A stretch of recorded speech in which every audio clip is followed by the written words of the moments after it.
தயவு செய்து இந்த வீடியோ பார்க்குறவங்க எல்லாருக்கும் சொல்கிறேன், ஊருக்காக உலகத்துக்காக நீங்கள் வாழறீங்கன்னா இப்போவே சொல்கிறேன், என்னை ஃபாலோ பண்ணுறது வேஸ்ட். நீங்கள் என்னை 10 வருஷம் ஃபாலோ பண்ணாலும் உங்கள் வாழ்க்கை மாறாது. நான்லாம் ஊருக்காக உலகத்துக்காக யார் என்ன சொன்னால் எனக்கு என்ன? என் வீடியோலாம் பார்த்துருக்கீங்களே, எங்கன்னா பயந்து பேசியிருக்கேண்ணா, யோசித்து பேசியிருக்கேண்ணா, பார்த்து பேசியிருக்கேண்ணா, ஸ்கிரிப்ட் வச்சு பேசியிருக்கேண்ணா. யார் எது சொன்னாலும் எனக்கு கவலை அல்ல. என் மக்கள், என்னை நாடுகின்ற மக்கள், என்ன ஃபாலோ பண்ணுற மக்கள் ஜெயிக்கணும், அதுதான் என்னுடைய கருத்து. அதற்காக எந்த எக்ஸ்ட்ரீம் வேணாலும் போவாங்க. சம்பத் சுப்பிரமணியம் எனக்குன்னு ஒரு கொள்கை, எனக்குன்னு ஒரு மக்கள், எனக்குன்னு ஒரு நாடு. முருகப்பெருமான் சொன்ன மாதிரி எனக்குன்னு தனி மக்கள், எனக்குன்னு தனி நாடுன்னு சொன்ன மாதிரி எனக்குன்னு ஒரு கூட்டத்தை நான் சம்பாரித்து வச்சுருக்கேன். அந்த கூட்டத்தை ஜெயிக்க வைப்பதற்குண்டான வழியை மட்டும்தான் நான் செய்ய வேண்டுமே தவிர இவங்க எது சொல்லிடுவாங்களோ, அந்த ஜோதிடர் என்ன சொல்லிடுவாரோ, எதை பற்றியும் நான் திங்க் பண்ணுறதே கிடையாது. நம் வாழ்க்கையில் ஜெயிக்க வேண்டும்னா இன்னொருத்தவங்க நம்மளை பார்த்து ஏதாவது நினச்சிட போகிறாங்கன்ற ஒரு தாழ்வு மனப்பான்மை இல்லாத முதல்ல வாழ கற்றுக்குங்க.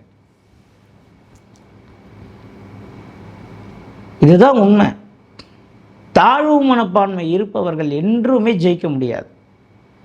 அது மிகப்பெரிய நோய். கேன்சர் கூட குணப்படுத்தலாம், தாழ்வு மனப்பான்மையை குணப்படுத்த முடியாது. ஒரு கோடீஸ்வரர் வருகிறார், ஹோட்டலில் சாப்பிட்றாரு, போயிடுறாரு. ஒரு மிடில் கிளாஸில் ஒருத்தர் வர்றாரு, சாப்பிட்றாரு, போயிடுறாரு. ஒரு அது லோவர் மிடில் கிளாஸ்னு, அந்த மிடில் கிளாஸுக்கு ஒரு ஸ்டெப் கீழே ஒருத்தர் வர்றாரு, சாப்பிட்றாரு.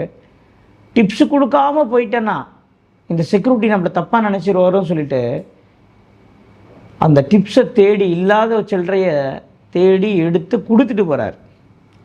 யாருனே தெரியாத ஒரு செக்யூரிட்டி நம்மளை தப்பாக நினச்சிட்டா என்ன ஆகும்னு யோசிக்கிறார் இல்லையா? இது எவ்வளோ பெரிய ஒரு முட்டாள்தனம் என்பதை நிறைய பேருக்கு புரியாது.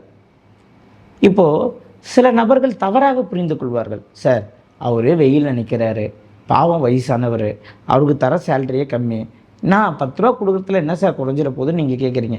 நான் கொடுக்க வேணாம்னு சொல்லலை, நல்லா புரிஞ்சுக்கணும். ஒரு கருத்தை ஆழமாக புரிந்து கொள்ள வேண்டும். நீங்கள் கொடுக்கும் பொழுது உங்களுடைய எண்ணம் எதை நோக்கி இருக்கிறது? யாரோ ஒருவன் ஏதோ ஒன்று உங்களை நினைத்து விடுவான் என்று அவன் ஒருவன் கொடுக்கிறானோ அவன் தாழ்வு மனப்பான்மையின் உச்சத்தில் வாழ்ந்து கொண்டிருக்கிறான் என்பதை நீங்கள் புரிந்து கொள்ள வேண்டும். இந்த தாழ்வு மனப்பான்மையை உடைக்காமல் வரைக்கும், உடைத்து எரியாத வரைக்கும் அவன் வாழ்க்கை பெரிய லெவலில் முன்னேறாது.